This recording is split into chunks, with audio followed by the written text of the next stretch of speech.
Niko na ujumbe, kuna mama anatafuta co-wife.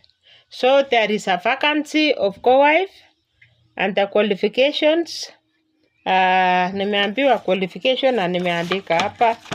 Qualification ya kwanza should be 40 plus, 40 years and above.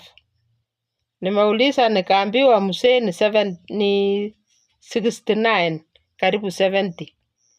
So, huyu mama anatafuta co-wife mwenye anaweza kuwa na mtoto moja ama wawili, 1 to 2 children.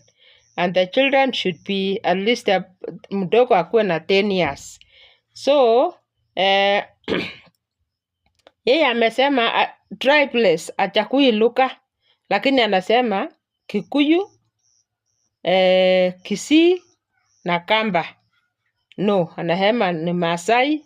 I think they are Nilotes. So, nilimuuliza kwa nini hataki Kikuyu sana sana, akasema mzee ako na pesa na anaokopa Kikuyu kwa pesa.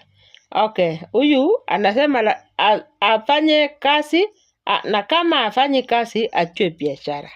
Amesema kuna shamba yake, akuwe ready kukuja kujenga nyumba na mzee. So there is vacancy of a co-wife.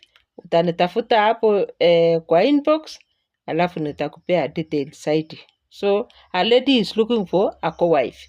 Yeye anasema anataka